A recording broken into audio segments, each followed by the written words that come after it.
Ikanapulog-tulo nga Domingo sa ordinaryo nga panahon, Hunyo 28, 2020. Kinutlo gikan sa ikaduhang basahon sa mga hari. Usa ka adlaw ni ana, si Eliseo miadto sa Sunam diin magpuyo ang usa ka babayi nga dato. Giagda siya sa babayi sa pagkaon. Busa, matag agi niya niadtong dapit, mohapit gayud siya sa balay sa babayi aron sa pagkaon. Ug ang babayi miingon sa iyang bana, "Nasayod na ako karon nga ang tawo nga kanunay moagi dinhi usa ka balaang tawo. Maghimo kitag paga-paga ug butangan ta kinig higdaan, lamesa, silya ug suga, aron nga inig-anhi niya makapahulay siya." Usa ka adlaw ni ana, mihapit ang propeta ug misulod sa lawak.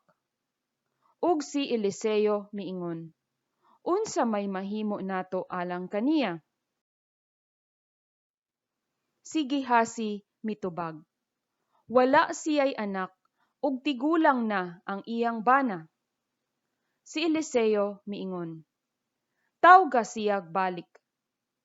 Sa diha na ang babayi, si Eliseo miingon, "Sumad karon, magkugos ka nag-anak nga lalaki."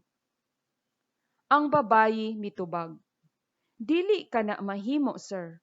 Propeta sa Dios, ayaw akog tiawi." Ang pulong sa Ginoo. Mag-awit ako sa kaayo sa Ginoo hangtod sa kahangturan. Gisangyaw ko ang imong katarong diha sa bagang katawhan. Wala ko pugni ang akong mga ngabil, ingon sa imong hibaw-an o Ginoo.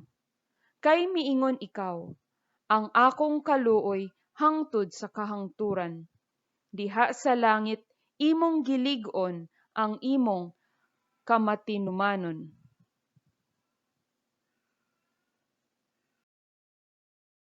Bulahan ang lungsod nga nasinati sa masadya nga singgit diha sa kahayag sa imong nawong o Ginoo, naglakat sila. Sa imong ngalan nagasadya sila sa tibuok adlaw ug pinaagi sa imong katarong gibayaw sila.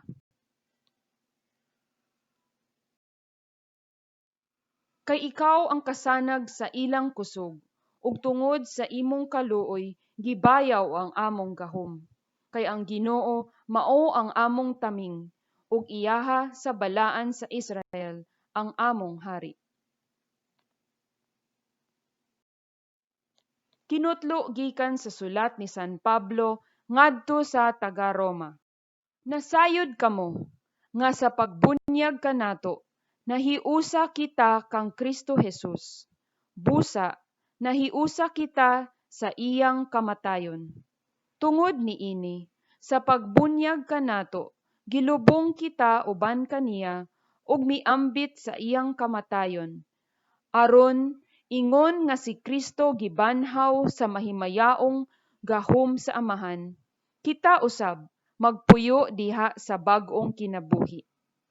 Kung namatay kita uban kang Kristo, gituohan nato nga mabuhi usab kita uban kaniya. Kay nasayod kita nga si Kristo gibanhaw ug dili nagayud siya mamatay pag-usab, ug ang kamatayon wala nay gahom kaniya.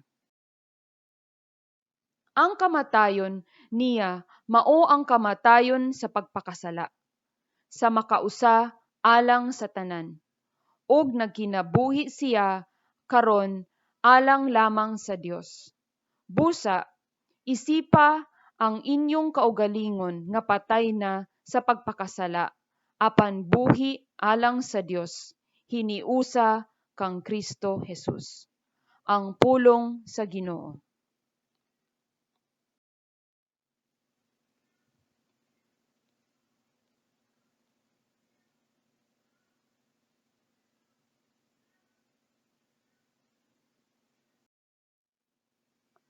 Kinutlo gikan sa Ebanghelyo sumala ni San Mateo.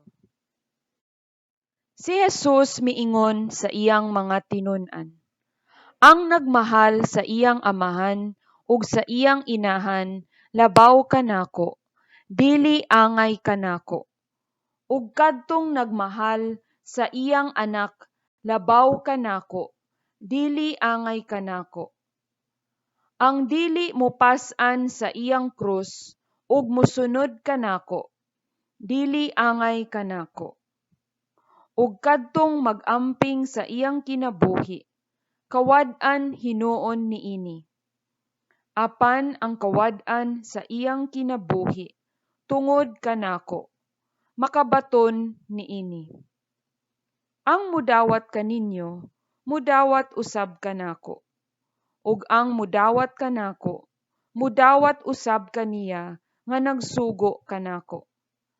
Ang mudawat sa sinugo sa Dios tungod sa iyang pagkasinugo sa Dios, gantihan usab sa ganti nga madawat sa sinugo.